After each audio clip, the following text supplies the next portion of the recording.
York, home of the Mets, the Chrysler Building, those ladies from Sex and the City, and now the zombie apocalypse! Welcome to Watch Mojo, and today we're counting down our picks for the top 10 things you missed in What If Episode 5. Zombie frickin' apocalypse, and somehow I'm still driving. What is the problem? I thought you were an Uber driver. Wingardium Leviosa! We did it! We really did it! No, don't jinx it! Doesn't anybody here watch horror movies? For this list, we're looking at the Easter eggs, comic book references, and MCU callbacks you might have missed in the imaginative animated series. Since we'll be talking about everything we watched this week, a spoiler warning is in effect. What was your favorite moment in this week's What If? And do you think we'll ever see a reality where Wanda and Vision have long and happy lives together after Civil War's events? Let us know what you thought about all the zombie mayhem and Easter eggs in the comments below. Number 10. A horde of zombie movie references. Hope, Banner, Parker, track 7. See if you can hotwire the train. Sounds like job for criminal. I will help. Splitting up? Do you guys just not have horror movies in Wakanda? This horrifying What If episode contains parallels to plenty of iconic zombie movies. Seeing protagonists deal with undead inside and around a train made us think of the gripping Train to Busan. Speaking of great zombie movies, Spider-Man's apocalyptic survival tips felt like a reference to the rules Columbus created in Zombieland. I survive because I play it safe and follow the rules. My rules. These great parallels and more build up to the episode's shocking conclusion. The remaining heroes fly towards the safe Wakanda before it's revealed the city is overrun.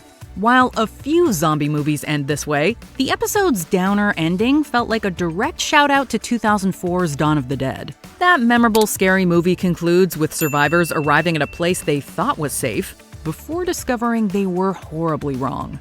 Stay behind me! Number 9. Peter wore a cape before in a bizarre what-if story.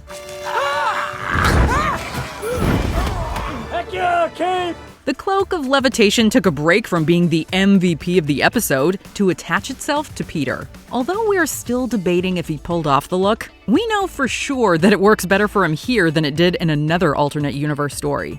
It's a good look on you. Really? You think I could pull it off? Maybe I'll grow into it. There is a what-if story where Spider-Man becomes famous after stopping the man who would have doomed his Uncle Ben. The fame quickly goes to his head, and he's even seen appearing in front of cameras with a gaudy cape.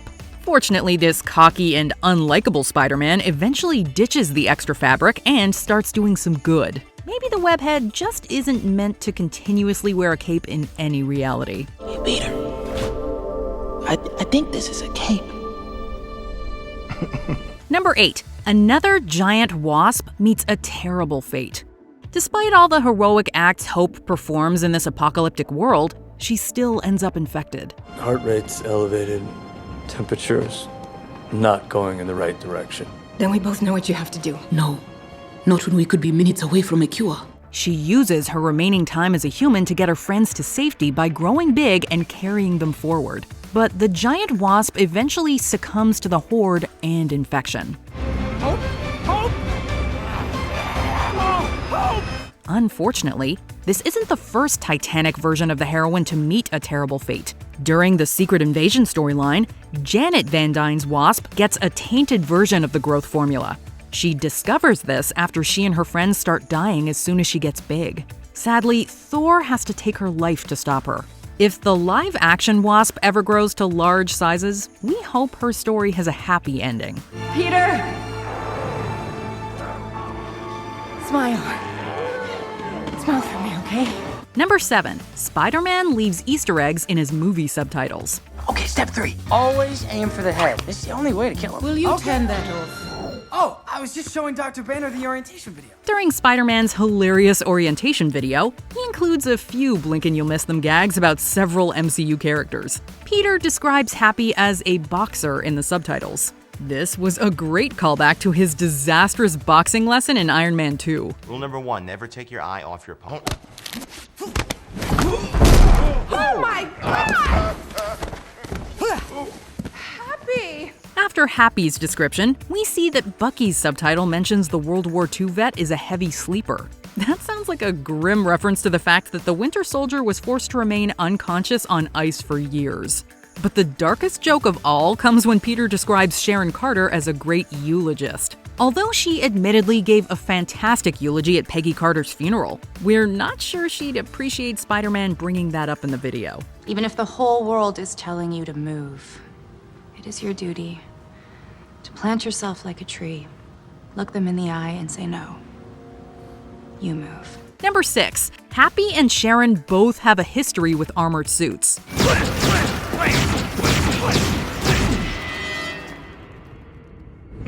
Just birds. Were you saying blam? Was I? It was fun to see Happy wearing a variation of the Iron Man gauntlet. Unfortunately, his cool sound effects could not prevent him from meeting a tragic end. The show makes up for his demise by giving us the awesome sight of Sharon Carter with the gauntlet. Sorry, Happy. Blam. Although both characters only get a part of the full suit, they've gotten more coverage in the comics. Happy has a long history of wearing the armor to help his boss, Tony Stark, get out of tight spots. Sharon Carter also wore the Iron Patriot suit to help save the day. While both characters did the best they could with one gauntlet, they really could have used more armor on the show. Sharon? Sharon! I think you've had enough, Cap. Number 5. Twists on classic train scenes.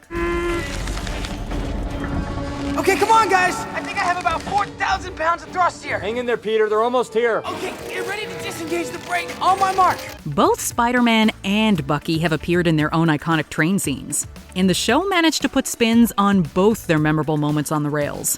While Peter stopped a train in several stories, the show has him desperately working to get one moving in time. After his success, Bucky confronts Zombie Cap in one of the cars. The two soldiers went on a mission together on a train that ended with him losing touch with Bucky for years in the main timeline. Steve couldn't do anything but mourn the man who had been his best friend. Then finish it. 'Cause I'm with you to the end of the line. Not only does the show pit them against each other instead, it also has Bucky dispatching Cap while putting a sad twist on an iconic line. Sorry, pal. Guess this is the end of the line. Number 4. Baba Yaga might be a real threat. We must be careful. Baba Yaga nears. I can feel her. Baba who now? Baba Yaga. The witch, known to lurk in shadows of sacred burial grounds.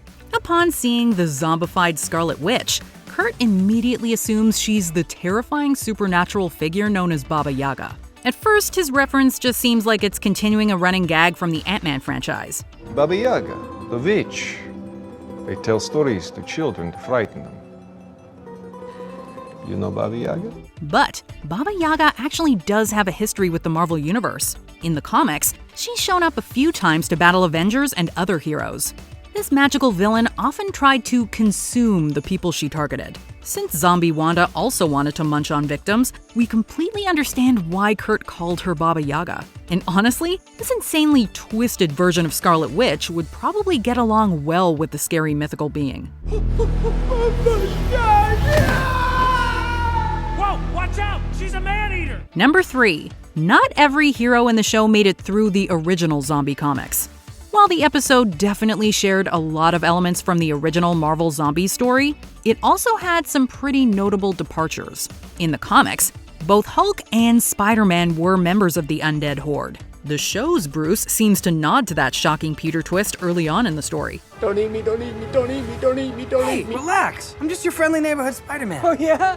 But there's another major difference that we wanted to give you a heads up about. Were you successful? Ta-da! See for yourself. Wait, who said that? Was that Ghost? Ow, damn. Hey, would somebody turn me around? We messed up my entrance. You know, I need to get this thing motorized. Hey! In the chaotic comic world, Black Panther finds what's left of Wasp and helps get her into a mechanical body. The show notably has the team find Ant-Man's head instead, before letting a cape help him get around. This twist and more helped keep the show's narrative fresh for anyone who read the original Zombies comic. We'll put another W on the board for the Avengers.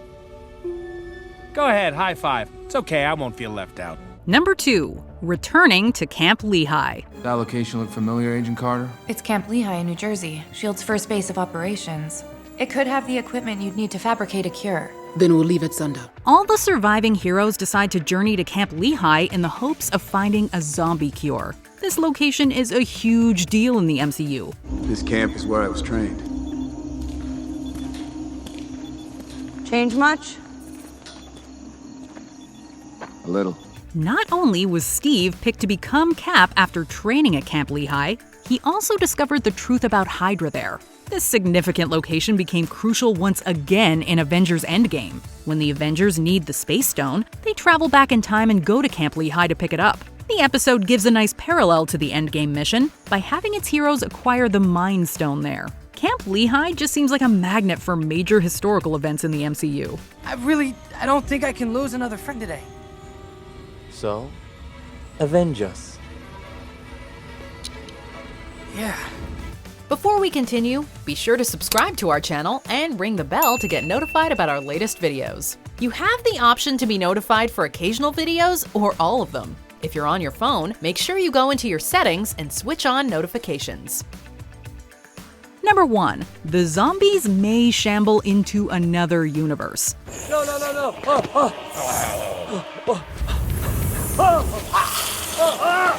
Don't eat me! What made the What If zombies so terrifying was the knowledge that some of them could still use their powers effectively or think of creative ways to feed.